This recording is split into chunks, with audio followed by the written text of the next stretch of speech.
Trekking heavier, traveling light. There's one thing that's right wherever I go.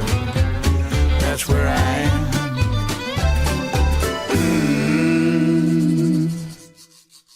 How's it going, man? My mic turned up. What's up, buddy? Hey, we're cooking today with a bucket of grease. What does that mean? I don't. I mean, it's supposed to be. Is that good? I think it's positive.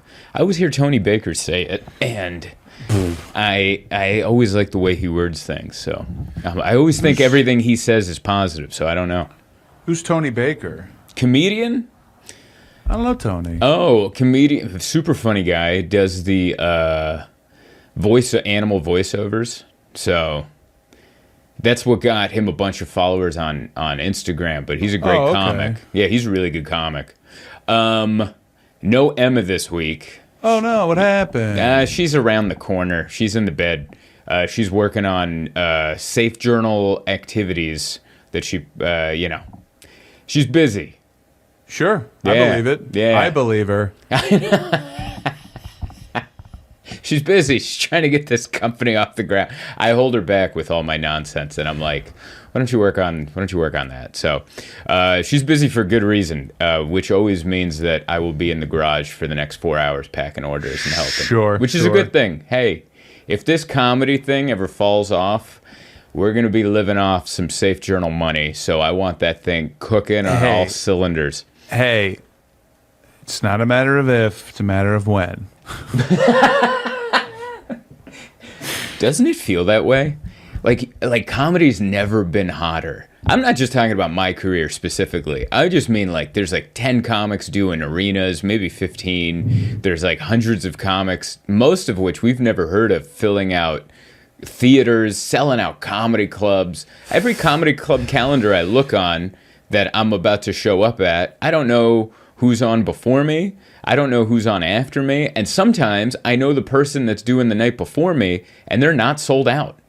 That's because you don't watch Kill Tony. Thank you. Yeah, we're missing out on the assassins of comedy because we're not watching Kill Tony. The stoners of Kill Tony. Okay. Is that licensed? Buddy, sold out. Sold out for the next at least 6 months until people see the show. We had to move this show to the Roman Colosseum. Did you? All right. So the whole audience is just going to fly to Italy? All right.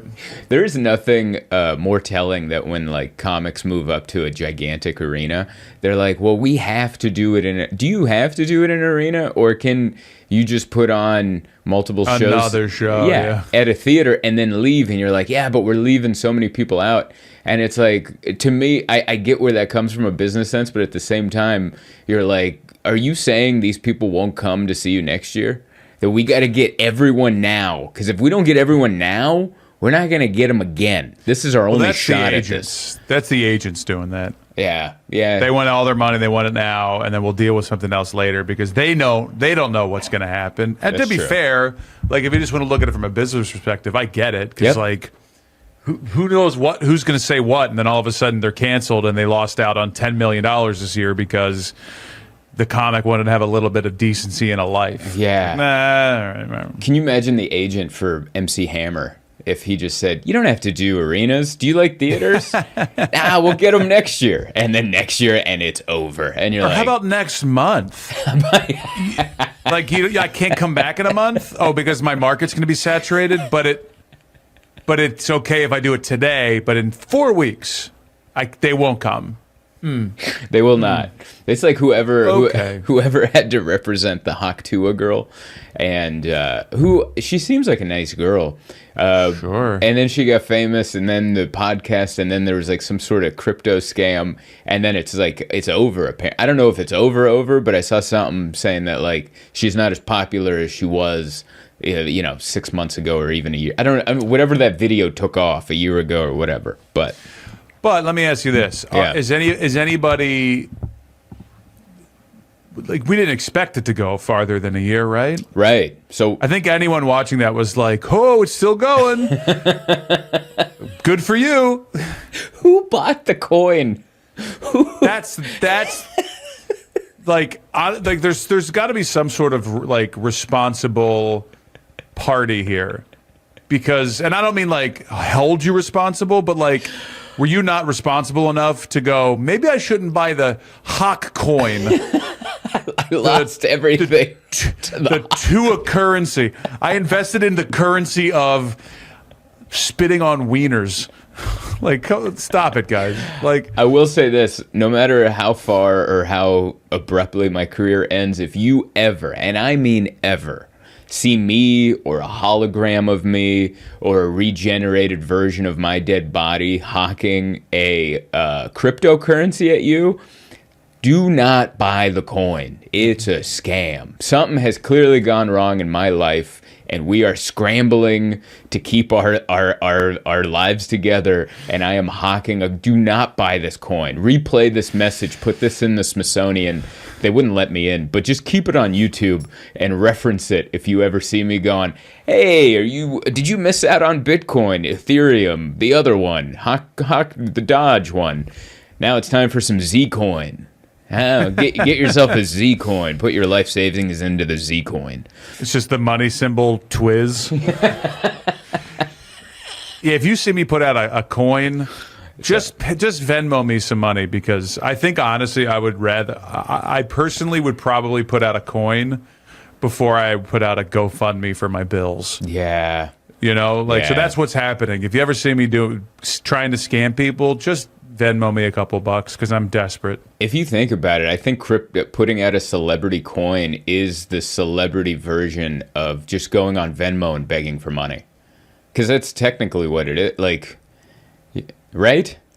Because they get a piece of it. I don't know how the economy works, clearly. That's how I felt about Cameo, too. Oh, yeah. Oh. It's just like... I'll just do it for free. I don't need this that bad.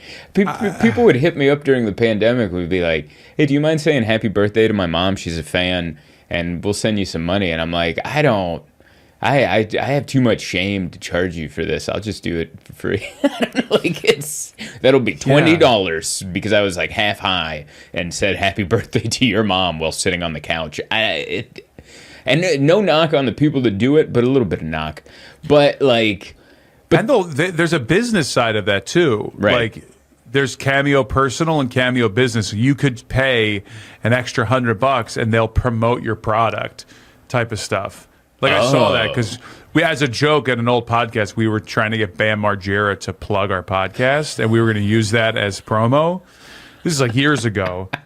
And they were like, yeah, but it's like an extra $25. And I was like, but then it was, we did it. We paid for it, but then he went into rehab, and they were like, he can't do it till he's out of rehab. And the day it was news, Bam's out of rehab, we got an email. Hey, Bam's back. Are you guys ready? We're like, give the man a minute to just relax. It was crazy. That's so sad. It's really sad. That's how many people glom on to like celebrities like that, and they're like, like look what's happened to Belichick. Belichick has this mean girlfriend. 180-year-old Bill Belichick got himself a 24-year-old mean girlfriend, and which is creepy and all that stuff all together. And did you see that CBS interview where she kept... I don't know anything. I just know that something went down, but I don't know the story. What happened? So he was doing a CBS interview, and the interviewer asked Bill Belichick about his 24-year-old girlfriend, something along the lines of like how they met. It was innocent enough, but you could tell, like at least I could tell, this was the interviewer's first jump into like, let's dig into this relationship. But he tried to do it very coy and be like, oh, so where'd you meet Jordan? Where were you guys at hot yoga together? What? He didn't say that, but you could tell that was his tone. And then from off camera, they edited this out of the main interview, but they put in like another shot of the whole interview. And she's off to the side, just her legs up on a table going, we're not going to be talking about that. And then the interviewer had to move up. We're not going to be talking about that in an interview she's not in. She's like playing his publicist off camera. And he's in the interview with a ripped shirt, just like he just got beaten in a well. And he had to go do this interview. And he's like, yeah, we're not going to. Couldn't have happened to a nicer guy, by the way. Not a big Belichick fan, so I don't care. I don't care, but also I see what's going on, and I'm for it. it's not even the fact that she said that. It's that he, I'm assuming, just agreed with it. Yes. And just moved on. Like Bill Belichick, he Yep. can't lift his hands up because of the weight of the rings, but he's listening to this child tell him what to do. I think he completely misunderstood what it's supposed to go like when you're 80 and she's 24. You're supposed to call It's supposed to be the other way around. Yeah. It's not. What are you doing? He's acting like he's 24 and she's 24. And she has power of attorney. Yeah, and she's just way out of his league. If I don't watch my P's and Q's, she's gonna be mad at me. Like, buddy, you're the one that what? You're dying in a week. What are you doing? It's crazy. It's so funny. Oh god. And then all these celebrities are coming out. Like Charles Barkley came out, and there was a quote that said, "I'm worried for my friend Bill." I don't know how you win so much. I don't know how you coach that many Super Bowl teams to a victory and not and totally mishandle this. Like, was he married before? I mean, I'm sure he's been know. married before, but I'm sure. I don't surprised I don't have his dating history. Yeah, I don't think he's always been into 24-year-old women. That never showed up in the news, and I feel like it would have been. Also, he's retired. Like, why did she wait to scam him when she doesn't have access to Gillette Stadium? Like, why? He's not coaching anymore, right? No, he is coaching. He took the head coaching job for the Tar Heels. He's going to be college football's head coach for North Carolina. So he did take another job. Yeah. Right, but not the NFL. No, but I mean, this is just her attempt at jumping into dating a player. I think she wants an honorary degree. Oh my God, you're so right. You're so right. She's like, I got a chance at an honorary degree and to get an NFL prospect. Yeah. Oh my God, you're so right. That's so true. 6 Super Bowl champions. Let me look into his personal. I'm on his Wikipedia, which is always factual. It's always right, yeah. Was he married? I don't care about his dog. It's always a weird stuff. Belichick was married to Debbie Clark from 1977 to 2006. All right. Okay, so he's been chilling for a while. Yeah. All right, that's fine. I'm fine with this. Okay. Go Bill. I thought, for some reason, that it was like the big controversy was he left his wife for a young woman. No, he didn't. He left his wife 20 years ago. Yeah. And now he's like, good, you know what? She can be as mean as she wants. Good for you, Bill. Because he wouldn't do it if he didn't want to. Right. Yeah. You know? He's still, first of all, they wouldn't give him a head coaching job if he wasn't there with the, hey, what do you do against a cover 2? You throw it in the seams. Like, if he's not yelling that out, they wouldn't have given him the job. I hope she continues this attitude, though, in Durham. I love it. When she goes to North Carolina and he's like, what are we going to do when we get out there? She goes, we're not going to be talking about this. Do you even know what the plays are? We don't talk, just from the side. She's just assistant coaching. She's going to turn into Parker Posey's character from White Lotus, the most recent season. Are they good people? Are they even decent people? Mr. Bill, being decent people.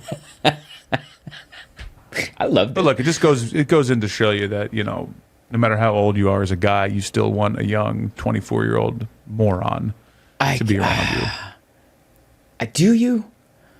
I don't know. That was never my. I don't think it's. Yeah.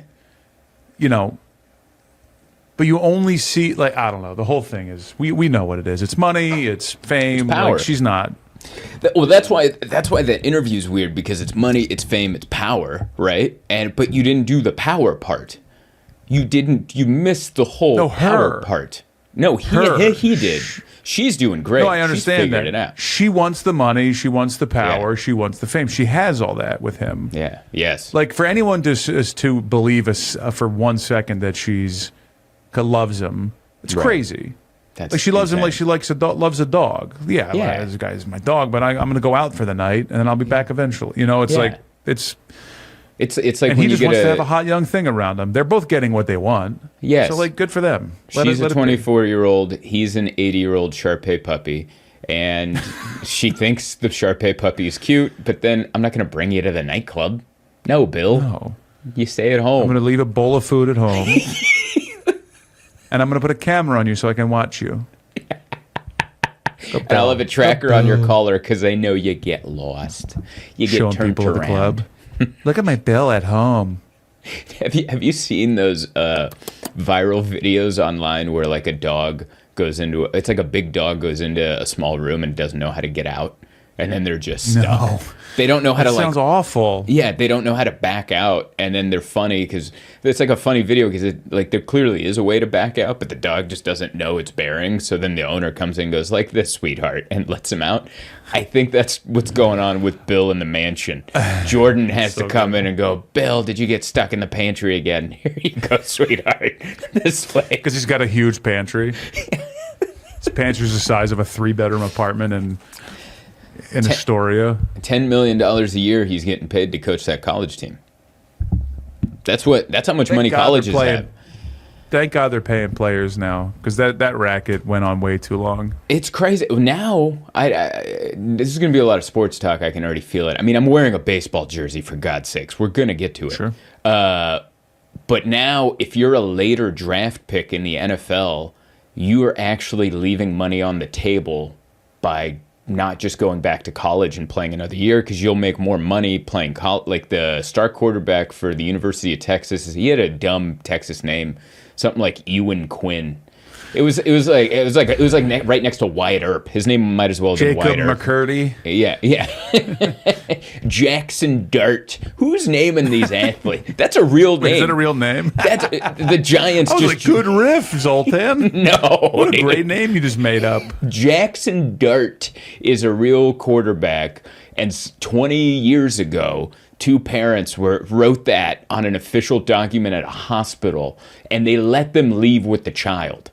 And that's coming from a Zoltan Kaszas, all right? That really, so that underline, Jackson Dart. Anyway, so this Ewan, whatever, the kid from Texas, he got picked in like the 6th, 7th round, whatever, late.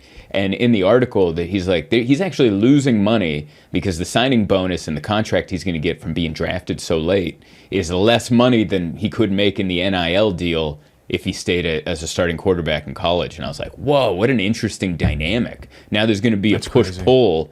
I don't know. It's kind of cool. It makes sports more exciting. I just like to see players finally getting paid. I was never in the they're getting an education. They're not. Absolute lie. And also, what type? They're getting a $5 million education, which is what these players should be getting. Like, no, they're not. I even thought, like, give them the money.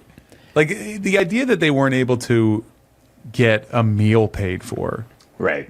Because they could lose their scholarship, is crazy. Like, they should have gotten a stipend, like that they're allowed to spend on rent, necessities, like an amount of money, even if they're like the star quarterback making billions of dollars for the league. Yeah.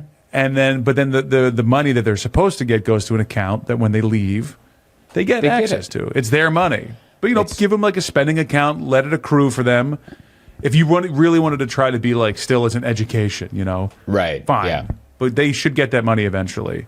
They should. And then you get a bonus. You get a huge bonus if you stay play through and don't go to the draft early. Pay them. Like the argument against paying, the old argument of like they get an education. How's that a different argument than when like people try to justify their slave owning great-great-grandfathers? Like, oh, you taught him how to read. And he's like, what? Yeah, pay him. Great. You know who else would teach you to read? School. Send them there. Like, let them be free and go be a student. Anyway, well, I went to a baseball game yesterday. That's where I had one giant beer, and they got me into buying a $170 jersey. That'll happen. And that's how they get you. They get you with the $50 ticket, and then everything in there, way more than $50. Everything. And you probably could have gotten that same jersey cheaper elsewhere, but it didn't come from the stadium. So it didn't come from the stadium, and I had no gear. It's official. Like, I went in, and my friends were like, you don't have any Padres gear? And I'm like, no. And they're like, well, let's fix that. And I'm like, you're right. And then we went in there, and this was the only medium they had. I got this player, his last name's Bogarts, and my buddy Dane's like, do you even know who this guy is? And I'm like, oh yeah, dude, favorite player of all time. And then he showed up. Yeah, he showed up, and I'm like, oh, I thought he was white. Like, I thought Bogarts was like a white name. I thought he was French or something. Bogarts sounds like a quarterback from University of Austin. Give me Bogarts. Hey, Bogarts. So my favorite player, Bogarts. And this is the only jersey I will ever own unless I gain weight and can't fit it in anymore. But yeah. Never been a jersey guy. Great time. My friends made it on the Jumbotron for dancing. My buddy Vance would not stop dancing, and they put him on one of the many dance breaks. It was like the highlight of his life. It was so great. I got video of it. We had such a blast out there. That's such awesome. A blast. I love baseball. Never been to San Diego, never been to a Padres game. I was on the Jumbotron at a Mets game during a Mets-Phillies game, but it was also called Bark in the Park, so you can bring your dog. Love it. And my sister-in-law's dog was wearing a Phillies jersey, and then I had her on my lap, and they cut to me, and the whole stadium was booing me. And I didn't even know it was on the arena. I didn't even know it was on the screen because we weren't like, couldn't really see it. Like, we could see it, but it wasn't, like, that obvious. And I was like, what the hell is everyone booing for? And then they're like, you were just on. That was good. I was like, oh, that's so funny. That wasn't even my dog. I love it when people get booed. Yesterday at the game, they had it was a home run, officially called a home run, but a fan reached over the wall with his glove to try to catch it. And it hit him in the wrist. So he didn't even make the catch. It hit him in the wrist and then bounced out. So it was initially called a home run, but there was a review. So now they're showing 9 replays on the Jumbotron of this Giants fan from San Francisco who came down, and he didn't even make the catch. Like, he brought his glove from home, and he's like, "Oh, I'm in the outfield. Might catch me a home run," and he reached it and it hit him in the wrist. And they just showed him not catching the ball like 80 times, and then the umpire came out, and he even goes, there was fan interference, but it hit him in the wrist. He did not catch the ball. And it's announced a home run. So, like, the whole crowd just booed this guy and laughed at him because he missed the catch. And then actually helped the Padres. He helped the opposing team get a run against his team. And it was just like, I was like, there's no way he stayed for the rest of the game. He left. Well, it's like that kid from Chicago. Remember, he was a Chicago Steve fan, Bartman. Caught a home run. Yeah, and like ruined his life. He still won't come out of. That's the weird thing. Like, because I understand how mobs happen now. Every time I'm at a sporting event, you know, when you see like a riot break out or you see a group of people gang up on one person, you're like, what kind of person would do that? You know what? They're 2 tall boy beers in a baseball game, and a ball hit a guy's wrist, and the guy that had hit his wrist, he's wearing the jersey of the opposing team. I think my entire section was ready to go over there and just beat him with our shoes. Like, I think we were ready. Yeah. And I'm like, oh, I get how this mob mentality kind of happens. It takes 2 giant mob mentality Modelos. And smelling a cup of bourbon. I don't even have to drink it. Let me be near alcohol around a bunch of people that have the same attitude. It's a wrap. I'm going all the way. I'll start the fight, and then I'll back out slowly. There is something you put a jersey on, so now you're all wearing the same colors. It's like a gang, and then you see some people with the other. It's the colors. Warriors, man. Yeah, come out and play. It's pretty gross. Like, I notice it, and I like it. I like this. I like sports, but then I notice that, and I'm like, oh, I see how this happened. Yeah. You know, I wonder if there's a hiker. All of it happens. You see how it all breaks down, like it every little bit of it. Like, it goes for everything. Politics. It goes for you name it. It's like, oh, I'm wearing the dumb hat. You're wearing the dumb hat. We're dumb hat together. Yeah, you know, whatever it is, pick a hat. Yeah, it's tribalism. Didn't someone say that? Yeah. That, like, I think I might have said this on this podcast, but there was 2 gorillas or 2 types of apes, and then the more aggressive, dumber apes just killed the smarter apes. And that's kind of how we got here. I might have I don't think I paid attention in that class. You just described the plot of Idiocracy. Yeah, the dumb apes.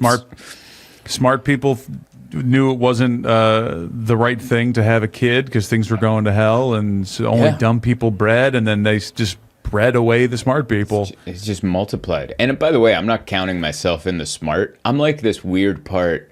I'm this weird hybrid of dumb. Nobody accidentally did that. I don't think anyone's looked at either of us and been like, these must be the geniuses. The Tell me about your match talk we've had. Yeah, I'm this weird hybrid of dumb where I'm doing something dumb and I'm with dumb people and I'm like, is this dumb? And then that's as far as it goes. And then it like that's my level of smart is I think I notice what we're doing is dumb and then I tell one of my friends and they're like, yeah, I guess you're right. This is kind of dumb. But then we continue doing it. And then that's kind of it. Like, just the fact that it crosses my mind, I think just puts me in like, well, you're not as dumb as you could be because you're noticing it. But you're also not smart enough to do any different. So you're in this weird purgatory of it. You know? The amount of times that I've said out loud alone, well, this isn't going to end well, is mind-boggling that I've lived this long. Even like small stuff, you know, like I'll just put my blinkers, I'll just put my hazards on. I'll park right here, and then I'm like, this is a bad idea. But what are you gonna do? And the car's gone. And the car's been stolen. I agreed to do a show with a guy weeks ago. Still haven't been paid. I sold all the tickets. It was just a local whatever. And still haven't been paid. And I kind of knew it wasn't going to happen. I kind of knew the money. Like, deep down, I'm like, this money's definitely... If it shows up, it's not coming on time. And I'll be shocked if it's all of it. And it's funny, now that all the weeks have gone by, Mark's like, hey, when's this money? Are you worried? Like, I can tell he's worried because he's that's his job to be worried and to be going after it. And then Emma's like in on the text exchange because I'm texting with both of them. And she's like... man, what is wrong with this guy? And I just have this attitude. I'm like, I mean, I saw it coming, but like, I wanted to do the show. I don't know. You guys don't. I know I'm not getting paid for this. I don't know what your guys' problem is. You know what it is? I've been doing comedy almost 20 years, so I've met these people before. Not this one in particular. I've known him for a long time, but like, I've met the type of person. I can like, sometimes someone hands me a check and I just look at him and I go, this is going to bounce. Like, that's how much into it. I remember there's a comedy club booker. I'm not going to say the club or the city, but they handed me the check and he was so frazzled all weekend. He just had this energy, this manic energy about him. And I'm like, this check's bouncing. And sure enough, it did. And then they sent it to my agency. They bounced a check on them. And then eventually, I don't know what they did. I think my agency sent some mobsters out there and they leaned on his head until they figured out where the money was. But till some coins fell out. Yeah, they shook him. Just hung him by his feet. Dude, you got something to say, huh? Now that you're upside down, you know how all of a sudden you know where the money's at. What are the odds of that? Never saw it coming. Oh, your thumb doesn't work, and now you know how to reach for your wallet. What are the odds? I don't have any problem stepping on people for cash now. Like, not at the studio because like I'm not like, I'm really bad about that, like money with that. Right. But like comedy, if I do a show and someone's like, I have to pay not like spot stuff, but like real shows. Mm-hmm. I'll pay. Oh no, that's cool. I'll wait. I'll just wait here. Yeah. Yes. Oh, well, I left my checkbook at home. That's cool. Well, I'll go with you. Yeah. We'll just go to your house. We'll go to the bank. Yep. And just play it so stupid. Yep. Like, oh, no, it's totally fine. I'll wait. I got nothing to do. Well, it's going to be, no, it's fine. I'll wait right here. No, I'll wait right here. I'll go with you. Yeah. Because then they're like, I got to pay this. Shoot. We screwed up here. And with your giant ass lumbering behind him, it feels like a robbery. But you're getting the money you're supposed to be even when getting. You're like, and when you're jolly about it and you're like not being, it's like, oh, this is like the weirdest head games. What is going on here? You seem so nice, but I also think he's going to eat me. Like, no, I will. It's all good. We don't have to make this weird. Just, I'll wait for you. It's extra scary that you're calm. Yeah. Yeah, that is extra calm scary. At this size is terrifying for people. It is terrifying. Yeah. Yeah. Angry at that size is like, well, I expected that. But calm, you're like, man, this is not going to end well. Because like you hope that someone's in such a fervor. You do? Yeah. Wow. I mean, I don't obviously love that, but I love like the ability the privilege that I carry. Because I of have the big size. privilege. Yes, Yeah, you because do. if someone says something towards me, they're like, "Oh yeah, well I'll do this or that." I'll be like, "All right, okay." But then what? Because I had this thought. This is how sometimes I feel. You ever feel like life is looking out for you sometimes? And then you're Not like, yet, oh, yeah. but I'm really hoping one day that happens. I'm really hoping I wake up one day and I go, things are great. I sometimes feel like there's a guardian angel looking out for me sometimes. Because like when we were going back give and them forth. when they have a day off, you send them my way. I got to tell you about my night last night. We'll talk about guardian angel. That's taking a break. I'll see if my guy has an apprentice. We can send a guardian angel. Yeah, I Mike's love an way. intern. But we were texting with the guy that owes me money, and I started to get upset. And I was like, I was in bed. We were about to go to. We were watching Netflix or whatever, and I was like, I was thinking about texting something that could escalate the situation, turn it into an argument. And I was thinking about it, and then we were watching a murder thing, and it was about this famous race car guy, Mickey Thompson, who got into a weird business deal with this other guy, and then the deal went sideways over money. The guy didn't pay him, and then that guy sent 2 hitmen to his house and murdered that guy and his wife. And I was like, I'm not gonna. I just won't. I'll just be. And I just wrote, "Thanks, dude." And that's all I wrote. Because I'm not trying to get shot. I'm not saying he would.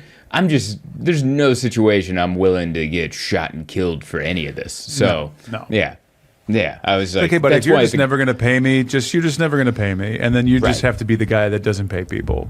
Yeah. Because I will also tell the, people. the But I'm amount not of gonna money. go after you. Right. The amount of money he owes me is not worth it to me to get upset. But it also, if they can't pay me that amount of money, they could be desperate enough to kill me. You know what I'm saying? It's like not enough Sure. money for me to get upset, but if you can't pay that, you might be desperate enough to where you're like, I think I got to kill him and his wife. And then I'm like, yeah, we didn't have to go down this road at all.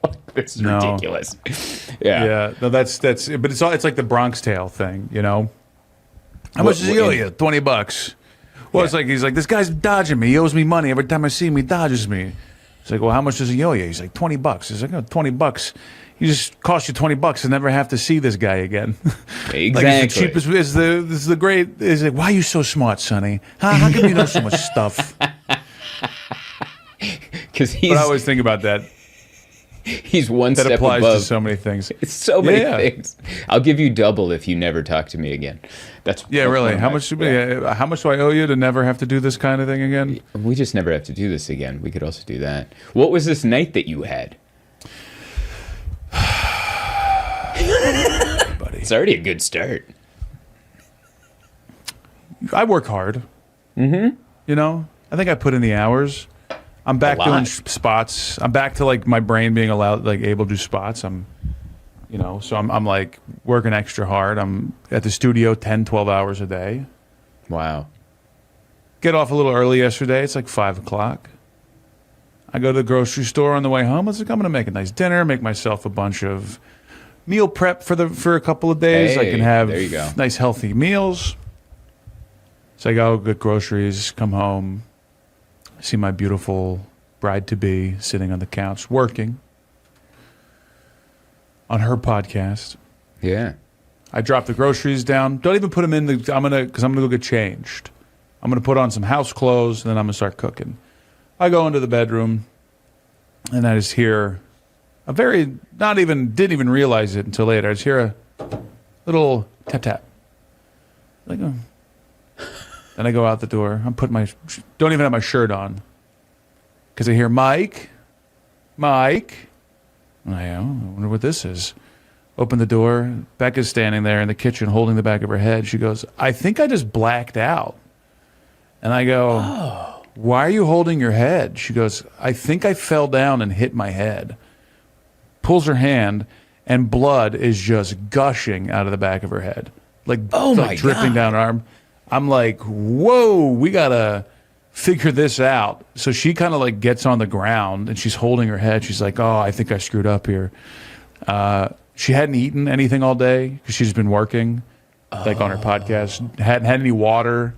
Right. You know, had a couple cups of coffee, and that's it. She got up and she just kind of like bonked out, smashed her head, blood.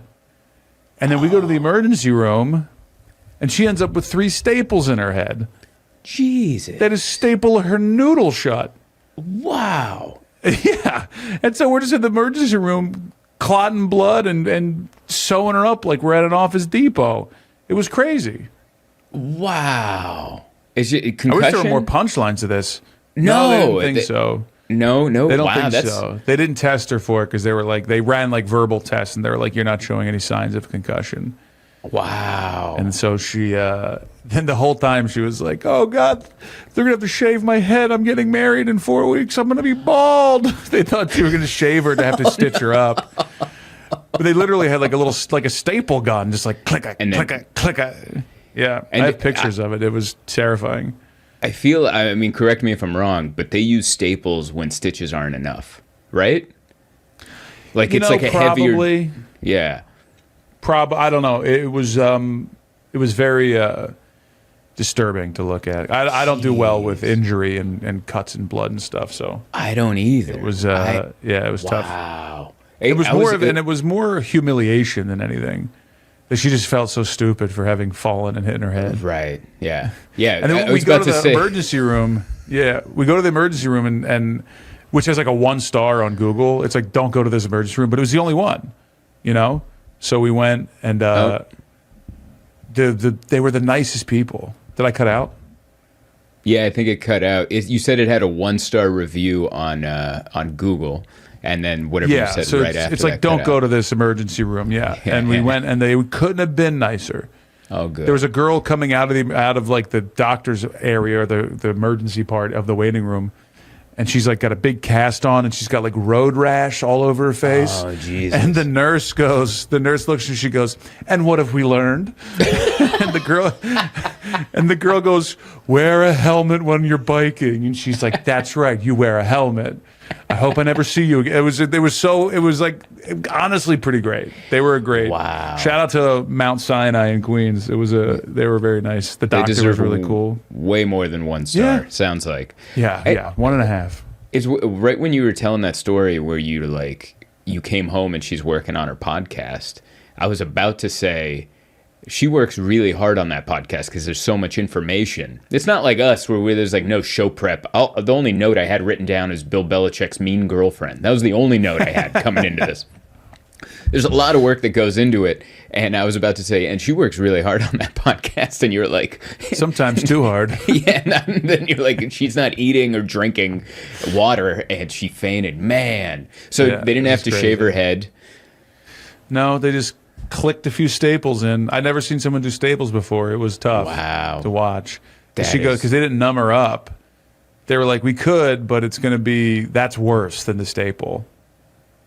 Because the staple won't hurt, but the needles are going to be worse. And she was like, whatever. To numb you up. I don't even remember if they asked her that, but they were like, let's just staple you up here and just chugga.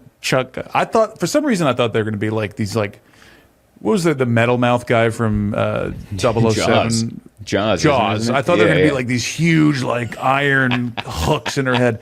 But they were legitimately just like medical grade paper staples. It was not that crazy. And then she has to go back to get him popped out. In a week, they said that she's got to come back and get him popped out, yeah. Please go with her and tell me if they use, like, staple removers, like from an office. Just those things with the claws. Little claw popping it out. She's like, wait, I forgot my tool. She has to go to the front desk and grab the little staple remover. Yeah, you're good. Well, you know what's crazy is that I felt like, because she hit the back of her head, which is very much could have been I bopped her on the head, or I'm abusive, right? I didn't even think of that. Neither did I until I showed up, and I'm wearing short shorts, like my house shorts. I barely had time to put shoes on, right? I'm wearing like an old raggedy shirt. I got my hair's all over the place. She's bleeding out of the back of her head, and I'm standing there with her. And it felt like I was like, it was like a bad immigration scenario where this was like my mail order bride. And like I beat her, and I'm making sure she answers the questions right. And there were times that I wanted to answer for her because I didn't know if she knew what to say or if she knew because she bonked her head. But I actively had to be like, Mike, they're not asking you. Don't help, because now it just seems like you're beating your girlfriend up. And the whole time, I just felt like I was like abusive boyfriend. Tell him how you fainted. Tell him. Wow. Yeah. Oh, I didn't even think of that. And I'm sure, like, I like I'm if sure this they was did at some point. I know. I bet there was like a scene, like when you realized what you look like, kind of like a scene out of a movie where you're going through the sliding doors and you catch that reflection of yourself right before it goes boop, and you're like, oh no, I look like a mean husband. I look like a mean out of work husband. Jesus. But then she kept saying, like, she's like, I need some sugar. I need something to like get my blood sugar back up. So I'm in the waiting room. I get her an iced tea because I was like, she's like, give me the most sugar, and that's got tons of sugar. And she yeah. But then she started being like, no, that's got caffeine. I don't want caffeine. Get me something else. And I was like, all right. So I got her a ginger ale. And then she's drinking. She goes, go grab me a snack. I haven't eaten. I was like, all right. So I'm like, I kept going back to this stupid machine. And then we get when we get to check in, they're like, stop eating and drinking. Like, you can't eat and drink because you if might they have have to a do concussion. something or medicine or whatever. And I was like, okay. So I'm just sitting there holding snacks and drinks and like, I didn't beat her. I swear. Like the whole thing was just. It just out of a horror movie. I just felt like dropped everything such a to beat fat. Yeah. And then the doctor goes, do you need asked her, like, do you need a note for work that you're here in case? And she goes, I'm unemployed. Yeah. And then he goes, what about you? And looks at me. I go, technically the same. Like I think You the both city's work paying for for this. yourselves. Yeah, we both work for somebody. I don't know. You're self-employed. It's crazy. Yeah. Wow, I didn't know that story was going to end up being that funny. That story started out shocking and horrible, and then sad and scary, and then we put your aspect on it, and then it's a really good. Well, I just felt that's like a an great abusive story. guy. And the doctor was really cool. He was a very down to earth young guy. Yeah, And I respected him a ton until he said, because he was just chit chatting with us, and we told him that he he lives in the neighborhood, and I don't know, somehow the car getting stolen got brought up because he was talking about driving or whatever, and we're like, oh, make sure you don't park in the street. And then he goes, oh no, don't worry, I parked my car in the garage. And I go, you just lost all respect for me. He didn't have an accent. No, he was just a white dude, looked like me. He's like, yeah, I parked my car in the garage. And I was like, that's not a word. That's I don't even know what that accent was. I use garage to make Emma laugh because we'll watch like a British sitcom and they say garage, and I always like to go, what the hell is a garage? And then so I like to say it to crack her up. That guy said Blew it to my mind. strangers. Wow. He's like stapling her head. I was like, Boo, are you a doctor? Don't they teach you language at some point? Where's your bedside manner? Garage. Trust me, I know how to use a stapler. They just keep stapling away. Let's go ahead and get you out of here. Let's get out of here as soon as possible.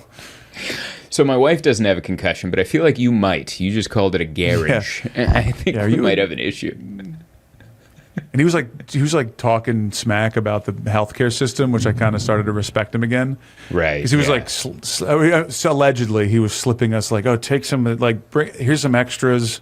Don't tell anybody. They're going to charge you $50. You can get this for $1 at CVS. But like, wow. Here's some gauze. Here's some gauze. He was pretty cool. Here's some gauze. I know the tariffs. The tariffs are terrible. Gauze. The tariffs. The tariffs. The tariffs are really bad. The tariffs are really bad. I got to get back to the garage. Let me know how those staples go, by the way, in your head. She's just at home with a stapled head now. She was supposed to record her podcast today. She's like, I can't. No. It's so funny. Man, I'm glad she's all right. Jesus. Also, Mark, if you're listening, don't make this a clip. She doesn't want her family knowing. She's too embarrassed. Hey, Mark, X-nay on the clippage as far as this goes. I'll remember that too, in case it comes up at all. But good Lord, I'm glad she's all right. Man, you guys, and this is, what are we, 4 weeks before the wedding? 4 weeks. Yeah, Good 4 God. weeks. By then, the staples will be out and she'll be good to go. But Wow. Yeah.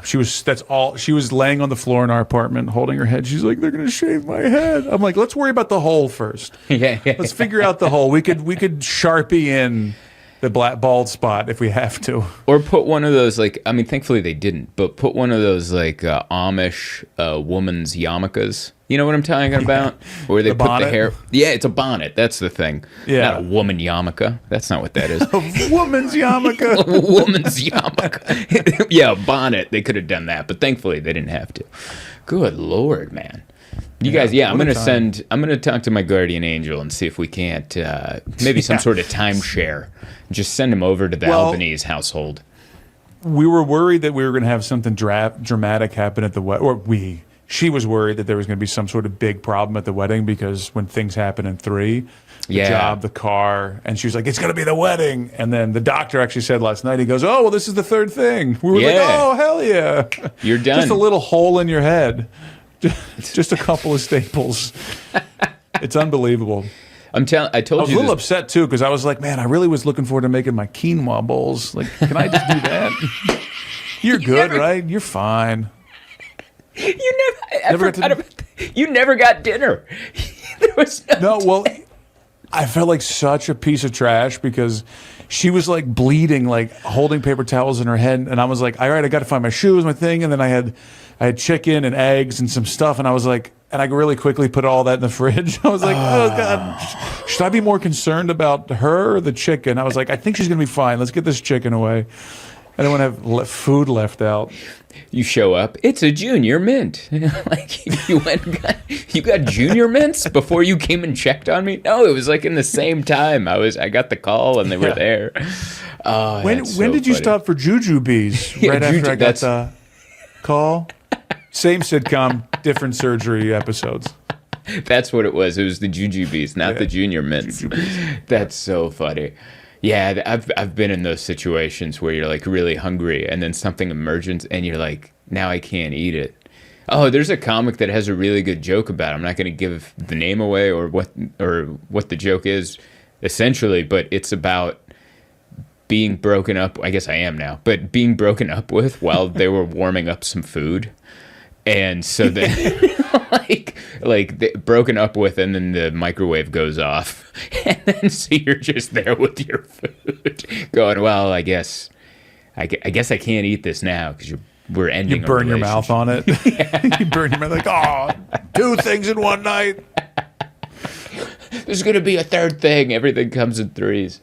Oh, God. Hold on. I literally just got a text from Becca, came across the screen. She just goes, wow, I'm learning about fainting. She's probably Googling it right now. Your body makes you pass out so you can get blood back to your brain. That's what she just said. Wow. Which is your body shuts itself off. And your body could potentially give you a concussion, damaging your brain doing this. That's and she said if you lay down as you're fainting, you won't pass out because your blood is level or something like that. Yeah, but who has that kind of body control? Because you get up, you start feeling lightheaded, and then you're like... Well, she did lay down, but it wasn't by choice. Yeah, she went boom. That's dangerous. That's how Bob Saget went, they say. He bonked the back of his head getting into bed. And then went to sleep? And then he got a concussion, and you're not supposed to go to sleep after a concussion. There could be brain... It's bad. It's scary. Anytime you hit your head, it's scary. It's not good. I don't know why it made me laugh because I was like, I thought you were going to say it gives you hemorrhoids. That can't be right. It's an underlying issue. Your body. Imagine your body freaking out. Like the whole thing with fainting is like, well, we got to get blood back to the brain. Imagine your body hits the emergency release button and you get everything. You get hives, you get hemorrhoids, you get a zit, you start puking, bloodshot eyes, and then you go to the hospital and they're like, what is it? And you're like, everything. It's everything. It's all I got of the runs. stuff. Yeah. I got earwax buildup that's flowing out of my ears. We got it all. It's an evacuation of my body. Good Lord. That's why I could never work in one of those jobs. Like the people that work at the ER and have to look at the injuries, like whoever had to work on the road rash lady, or even the lady or the guy or whoever had to staple your fiance's head. I took a photo of it. I took a photo like this. I was like, ooh. She wanted a picture, and I was like, oh, boo, don't make me touch it. It was so. I am not good at that stuff. I used to be fine with blood. I grew up watching wrestling where they would bleed buckets everywhere. And then if I see it in real life, I remember there's a comedy club, Madhouse, when they used to be up at the mall, the bar, you were above the bar. It was the only place I've ever seen this. So like the bar was dipped down kind of like a dugout, and you were actually Parks above. Casino, Yeah. Philadelphia. Okay. They have So that. It's you're behind and above the bar. It's awful. yeah, it's a weird situation, but I remember the bartender Misty, there was broken glass and she stepped on the broken glass and it went through her shoe, and she's like I was sitting there and she's like, "Oh no, I just stepped on glass." And I'm like, "Oh my God, are you okay?"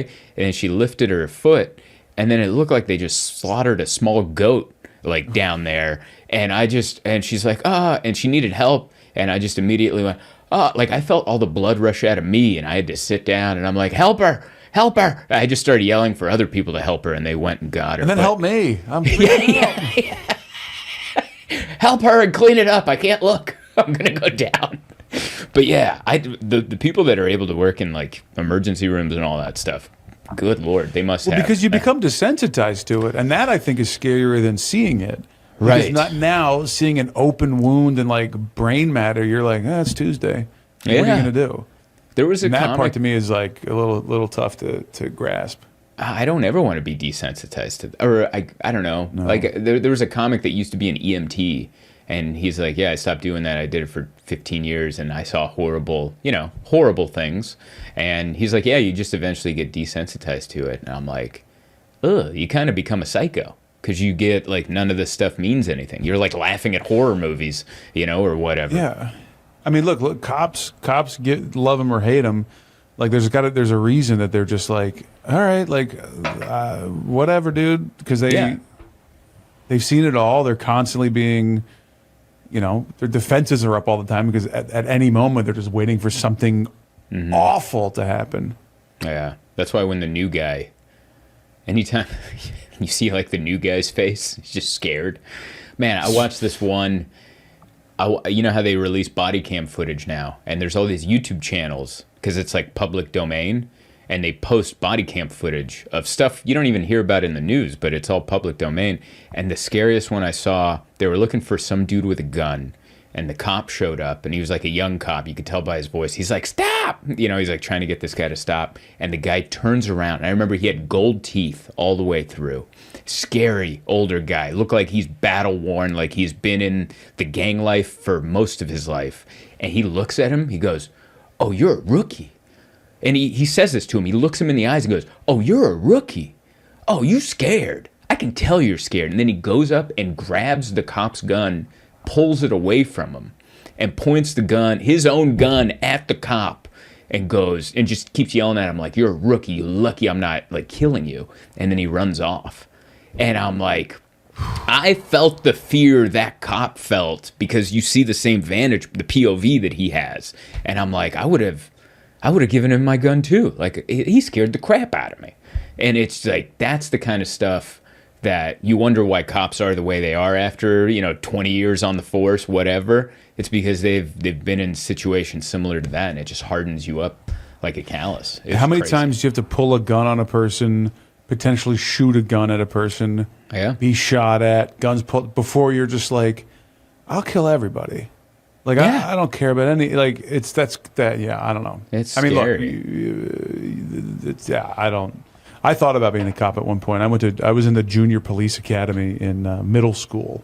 Wow, And where very early. basically you just hung out in a room after school talking about cop stuff. Cops would come talk about being a cop. It was just like another excuse for parents that worked. And then we went and visited the jail, and then That's was cool. that. And then you got Yeah. over it. I liked it.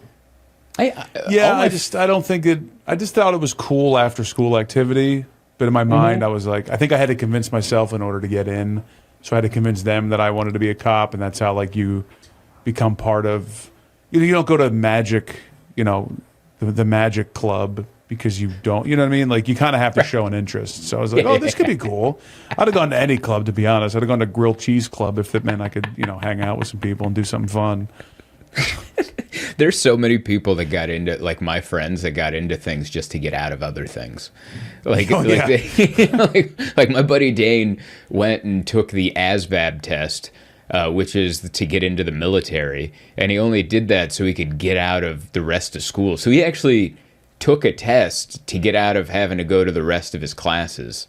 And he only finished half the test, and they're like, oh, you can make it into the Navy. And he's like, I'm going to the Navy. And then they realized that he didn't finish the test, so he had to go back, do it again. And then he got a way lower score, and they're like, oh, you can go to the Army. And he's like, oh, I don't want to go to the Army. And then a few years later, he actually tried to go to the Army as an adult, and they wouldn't let him in because of his varicose veins. Which, what a weird reason. Yeah, apparently they're like, yeah, we have the pick of the litter. We can choose who we want. You got varicose veins. We don't want that. Are varicose veins more than just aesthetically displeasing? Well, they're blood clots. So they could be Really? potentially dangerous. So you have to monitor them. Like I'm starting to wear compression socks on flights because I feel like I got one coming in on each leg. And it's because I'm sitting on planes for so much of my life, so I got to start wearing stockings like a businessman. I'm thinking of getting like the compression socks with like the belt garter on top of it. You ever see like those movies where like the businessman sees a prostitute and he's there with no pants, he's wearing some weird like belt for socks, and I'm like, I should get those. When the housekeeping comes over, you're just in your underwear and your socks. You just got a newspaper under your arm. Hey, don't mind me. The maid questions what year it is. Did I get into a time warp? That'd be pretty tight, though. Yeah, just don't wear shorts. Yeah, you can't. Just wear long pants. Yeah, you can't wear shorts with compression socks. Everyone's going to know. But yeah. I think, what do we have, 55 minutes? 56. We did it, buddy. Pretty good. Man, I hope Becca feels better already. I wouldn't mind it if she was kind of feeling bad for a day. She's got to learn the lesson. She's got to learn how to drink water and eat. Got to be a lesson in everything. You know how you can get her to drink water is get her one of those nice Yeti bottles that you can put a bunch of stickers so on. Many of those. Oh, you already got them. All right. Never mind. She's got everything. She just gets zoned in. Yeah. She just zones in and zones out. Yeah.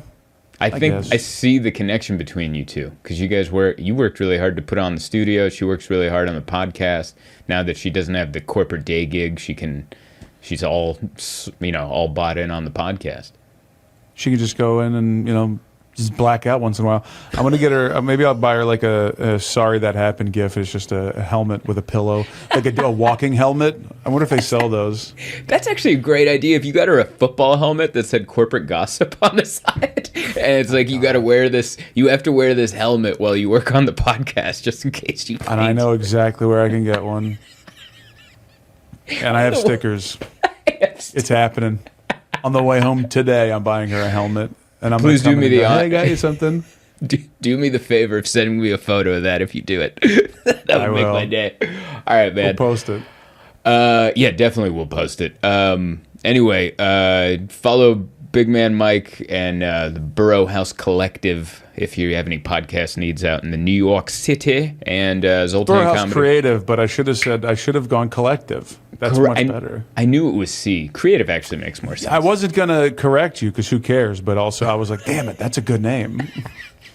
Collective is so much better. Collective makes it sound like you have like rare art pieces and then other art pieces that aren't good, but you tell people that they're good. Or employees. I feel like it's like I have help. Yeah, a collective. No, it's creative. How many employees do you have? It's just me. I get very creative on how to get all this crap done. We figure They always it out. put, when you have to business stuff, they're like, how many employees do you have? What, between 1 and 50? I'm like, is there a lower option? Is there between 1 and 1? 1 and 50 is too many. That's too big of a range. 50 employees is Amazon. I don't know how many people they got over there. I love when they do that because I was at the bank and we recently had to do that for my business. And they said, how many employees do you have? 1 to 50. And I go, 1. And then they're like, what's your gross generative, how much money does the company gross a year? And it was like 5 to 10, over 10 million, 5 to 10 million, 1 to 5 million, or less than $1 million. And I'm like, yeah, less than $1 million. Like there should be more options than this. Like, why'd you start at 10 million? Yeah. And when also, I see stuff like that, it also makes me wonder, like, you can you're shopping price low to high. Like, why is there a high to low option? Like, who's doing that? You know what? I'd really love to spend some money on this. It's got to be just for the goof. It has to be. I also if my business is grossing more than $1 million a year, I wouldn't be in the office with you. I'd send a proxy. Yeah. I'd send some dude in a suit who's got belts on his socks. I wouldn't be here. It's way less than $1 million. Here's what I would do. I'd just go there and go like this. That's $1 million, $10 million. Less than $1 million. Like, just make yourself look like an idiot. If I count that in, it's still less. All right, there we go. What are we talking about? $1 million. Are we talking calendar year or fiscal year? Like, what are we talking? Yeah. I don't even know the difference. Do you guys count coins? Should I count my change? I got a big plastic Coca-Cola bottle filled with nickels back at the house. Are we talking, put that in there? Are we talking net worth? Because I did give my mom my old Honda Fit, so that's technically still mine on paper. So that's going to bump it up. My personal net worth in here? Because if so, it's still less than $1 million. Is this supposed to be what I have or what I want? Those are two different check boxes. My wife made me make a vision board, and on the vision board it says over $1 million, but we're here. It's got a lot of dollar bills on it. It's got a lot of dollar signs. How do you feel about Ben Franklin? Because I would love a few of them. Remember when you made everyone mad about your thoughts on Ben Franklin? I tried that bit out finally, and it worked. Nice. I'm working on it. Yeah, I'm going to do it again tonight and tomorrow and see how it goes. I'm happy. I'm New York really Comedy excited. Club? Yeah, New York Comedy Club. Tonight I'm at Otis and Finn Barbershop. Nice. They're coming back with the show. Steph Tolev is there tonight, and then I'm at New York Comedy Club tomorrow. But the part that I riffed the other night, I was at Soul Joel's. Shout out to Soul Joel's in wherever the hell it is in Pottstown, Pennsylvania. Yeah, something like that. Ben Franklin's also known for having gonorrhea so many times. They were like, how many times? Like, we should write this down. This is crazy. He had gonorrhea so many times it was noted in history. Yeah, they had to make a note. They were like, someone should know about this. Yuck. How do you spell yucky? Is that an EY or just a Y? We're gonna have to cremate him. We can't have any of this get into the groundwater. Like, this is it's too much pus. We gotta burn this. God. Well, it took us an hour, but we took it into the gutter eventually with Ben Franklin talk. And hey, let Emma know there was no real discussion about wrestling. You mentioned it as a reference. You referenced it, but it wasn't. It never went any there. We didn't do hour. No Emma, no wrestling. No, I'm going to let her know. Yeah. I'm going to force her to listen. I'm going to force her to listen to the podcast, and I am also proud. And get well soon, Becca. And I want to see a picture of that helmet. Oh, God. I can't wait. This is going to be the best gag gift of my life. I'm glad I could be a part of it. I'm glad I could throw the germ of the idea in there. Anyway, have a great week, everybody, and we'll catch you next week. Trekking heavier, traveling light. There's one thing that's right wherever I go. That's where I am.